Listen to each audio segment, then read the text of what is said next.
Think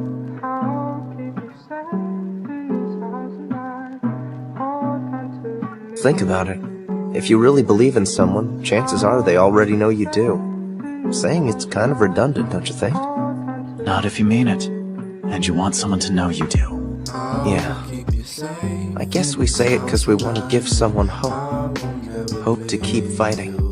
To let them know they're not alone in the world, right?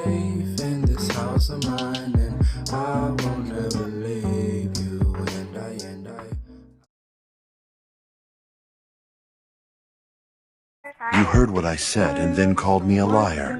Now you refuse to believe what I've shared. Your mind may not want to accept these revelations, but inside you there's a voice saying, accept it, it's the truth.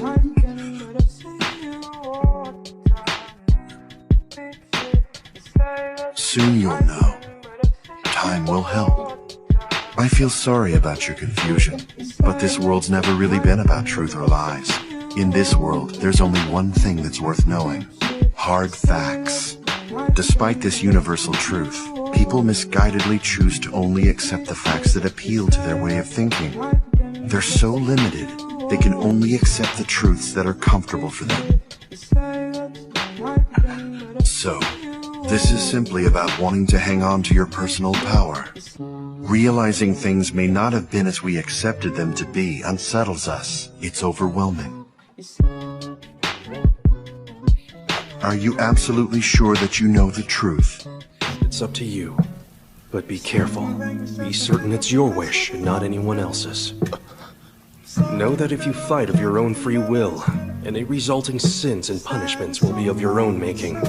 Bearing it comes with that decision.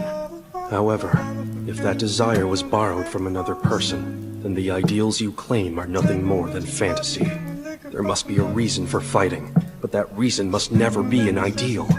If you fight for ideals, then you will only ever be able to save ideals.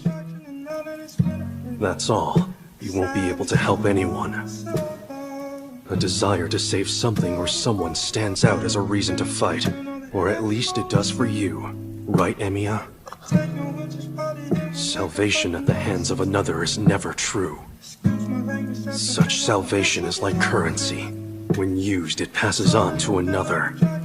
It's indeed true that your wish to save others can probably be achieved, but in doing so, you must give up all hope of saving yourself. I think it's bad to run away from things. It's not always your own fault, though. The world, your society, people around us. There are plenty of times when someone else is to blame. Saying, I can change myself, is just admitting defeat. It's only done so one can adapt to this cold, cruel world and become its slave. That phrase is no more than a pretty way to dress up the fact that you're deceiving yourself. Each of us lives, dependent and bound by our individual knowledge and our awareness. All that is what we call reality. However, both knowledge and awareness are equivocal. One's reality might be another's illusion. We all live inside our own fantasies. Like you, I was accused of not being able to understand anything about him or his feelings. Perhaps he was right, and I didn't understand a thing about him after all. Even I'm able to see that there's entirely too much hate in this shinobi world of ours. There's too much hate? I've always wanted to do something about all of this hatred.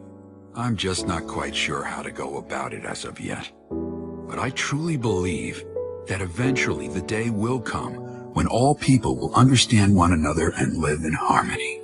Boy, it sounds kinda complicated to me. And if I can't find the solution to this problem, then perhaps I'll entrust you to find it instead. Eh, Naruto? Yes, sir! I can't turn down a request from my master, can I, Pervy Sage? What? What the hell's so funny about that? Your smile is my salvation, Naruto. I'm very glad I made you my student. And a Jinchuriki. I hated this world and all its people, and thought about destroying both. But then, a single shinobi from the Hidden Leaf Village stopped me. He cried for me. I was his enemy, yet still he cried for me. And he called me his friend, even though we had battled. He saved me. We were on different sides, but we were both Jinchuriki. Between those who have experienced the same pain, there can be no hate! There are no enemies here now, because each one of us bears the pain of having been hurt by the Akatsuki. Now there is only Shinobi. A long time ago, Nanali Suzaku and I talked about something. We wondered what happiness would look like if we could give it a physical form. If I'm not mistaken, I think it was Suzaku who said that the shape of happiness might resemble glass. His reasoning made sense. He said that even though you don't usually notice it, it's still definitely there. You merely have to change your point of view slightly, and then that glass will sparkle when it reflects the light. I doubt that anything else could argue its own existence more eloquently. Side that is rather savage, as you have already observed. But its purpose is to win things that are precious, as well as protect them. You could say it's like a double-edged sword. Love and honor are both important things. They are the things a knight is willing to die for. It's the reason they take up arms. However, for a man, I believe there is something that goes beyond that. Something even more precious. They're driven to pursue it. So driven, they do it entirely for their own sake. It's their dream. Men yearn for their dreams, regardless of their class, and no matter what their achievements have been. One can be sustained by their dream, hurt by their dream, revived by their dream, or even killed by it. And though one might be abandoned by his own dream, even then it will smolder in his heart forever. I'll tell you what kind of man I really am! I have no strength, but I want it all. I have no knowledge, but all I do is dream. There's nothing I can do, but I struggle in vain like an idiot! I hate myself! All I do is talk a big game and make myself sound like a big shot when I can't do anything! I never do anything, yet I complain with the best of them like it's my job or something! Who the hell do I think I am? I'm a fraud! It's amazing that I can live like this and not feel ashamed! You know I'm right! I'm an empty shell! There's nothing inside me at all! I know there isn't. Guess that's obvious. Anybody could see that. Before I came to this place, before I got into the situation that led me to all of you, do you have any idea what I did with my life? I did nothing, that's what. I have a younger brother named Senjuro. Please tell him to follow his heart and walk down the path he feels is right. And tell my father that I want him to look after himself. And lastly, about your sister. Know that I believe in her. I accept her as part of our ranks. Your sister shed blood to protect the people inside that train from demons. And anyone who does that, regardless of what is said to the contrary, is a rightful member of the Demon Slayer Corps. So hold your head high. If you are feeling disheartened, that you are somehow not enough, set your heart ablaze. Dry your eyes and look ahead. You may feel like digging your heels in, but the flow of time waits for no one. I thought I would defeat pain, stop the Akatsuki, and save the world from destruction. But in the end, I failed that too. How pitiful. How sad that this will be the ending twist to the tale of Jiraiya the Gallant. What a worthless story it turned out to be. Never going back on your word, no matter what. And never giving up despite what the odds may tell you to do.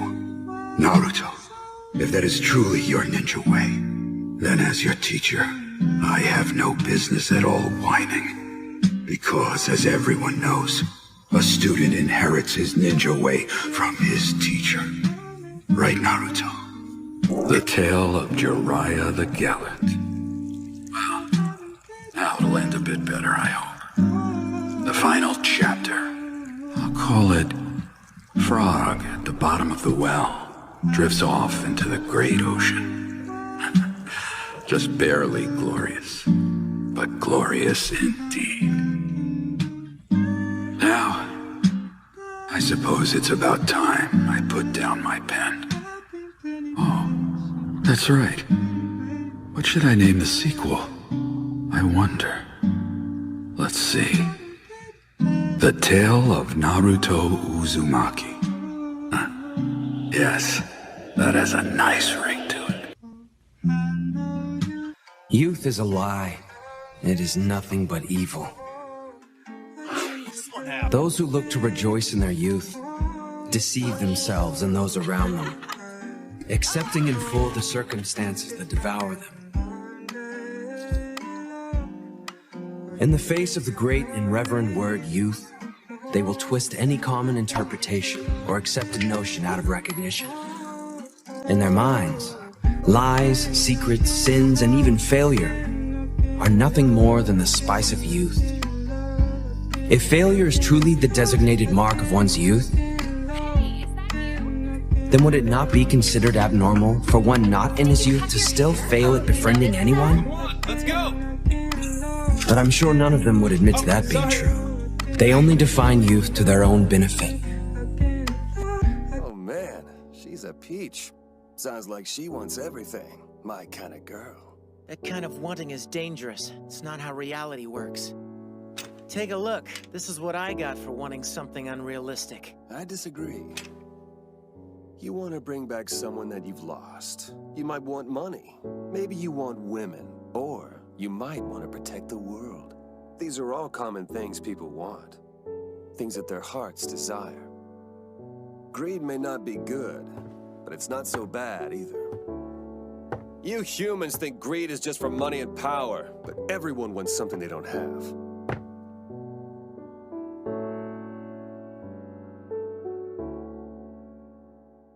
Not like I didn't want to be the monster. It's because the game itself just felt so incredibly one-sided and unfair. Heroes and Monsters is just a game of pretend based on kids' TV shows. Everyone's free to choose what role they play. But me, I was friendless, always with a dark cloud above. Everyone knew who the hero was going to be. I didn't stand a chance in hell. Naturally, there was no scenario where the monster would ever win. I was always the loser. The popular kid always beats up the little guy that no one likes. That's just the way the world works. Screw justice. And screw evil, too. I'm gonna be killed simply because that's what everyone else wants? It's not fair. I can't stand it. It pisses me off. All I want is to make them understand. I'm here to fight for underdogs everywhere. Good, evil, I reject them both.